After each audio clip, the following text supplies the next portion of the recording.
Ever green Yellampalli project నుంచి వరుసగా రెండో ఏడాది కూడా లిఫ్ట్ షురు. మేడిగడ్డ అవసరం లేకుండానే నీటి ఎత్తిపోతలు పూర్తి స్థాయిలో కూడా లిఫ్ట్ మొదలు పెట్టినటువంటి ప్రభుత్వం వచ్చే నెల 7 వరకు కూడా నిరంతరాయంగా కూడా ఎత్తిపోతలు రోజు 1.5 టీఎంసీల చొప్పున 22.5 టీఎంసీలు విడుదల చేయనుంది. ఇక నంది, గాయత్రి, ఏదైతే మల్లన్న సాగరు, రంగనాయక సాగరు, అన్నపూర్ణ సహా 7 పంపుల ద్వారా అయితే లిఫ్ట్ ఇరిగేషన్ అయితే జరుగుతుంది. 24 గంటల కంటెంట్ ఏదైతే కరెంట్ ఉంటుందో కరెంట్ కూడా సరఫరాకు ఇరిగేషన్ శాఖ కూడా విజ్ఞప్తి చేస్తుంది. ఎందుకంటే ఇంతకుముందు ప్రభుత్వంలో 24 గంటలు కరెంటు ఉంటుండే.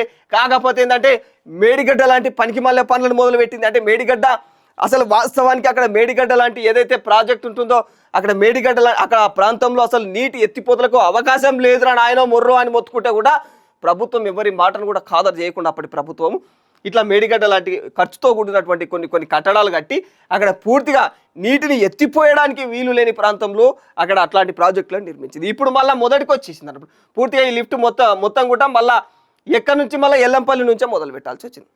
ఎల్లంపల్లి ఆల్రెడీ మంచి ప్లేసు, ఆ ఎత్తిపోతలకు చాలా సరైన ప్రదేశం అని చెప్పేసి ఇంతకుముందు కూడా ఎవరైతే నిపుణులు ఉన్నారో దీనికి సంబంధించి ఆ నిపుణులు కూడా ఎన్నోసార్లు తెలియజేయడం జరిగింది.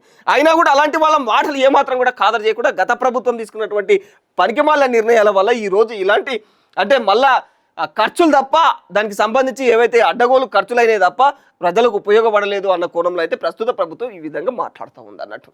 ఇక వచ్చే నెల 7 వరకు కూడా నిరంతరాయంగా కూడా ఎత్తిపోతలు జరుగుతాయి. ఇక రోజు 1.5 టీఎంసీల చొప్పున అయితే 22.5 టీఎంసీలు ఎత్తిపోవడం జరుగుతుంది. ఇక 7 పంపుల ద్వారా లిఫ్ట్ ఇరిగేషన్ అనేది జరుగుతోంది. 24 గంటల కరెంటు సరఫరాకు ఇరిగేషన్ శాఖ విజ్ఞప్తి చేస్తుంది. ఇక ఏదైతే కోతలు లేకుండా పంపులకు ఏదైతే కరెంటు ఇచ్చేందుకు కూడా విద్యుత్ శాఖ ఓకే అని కూడా ఇప్పటికే తెలియజేయడం జరిగింది. ఇదంతా కూడా మనందరికీ తెలిసిన విషయందే. ఇది కాళేశ్వరం ప్రాజెక్టులో భాగంగా నిర్మించినటువంటి మేడిగడ్డలో జరిగిన అవకతవకలు ఎలాంటివి జరిగినాయి, ఆ మేడిగడ్డ పనిచేస్తలేదు కాబట్టి మళ్ళీ ఎల్లంపల్లి నుంచి మళ్ళీ ఎత్తిపోతలు అనేది మొదలుపెట్టింది ప్రస్తుత ప్రభుత్వం అన్నట్టు.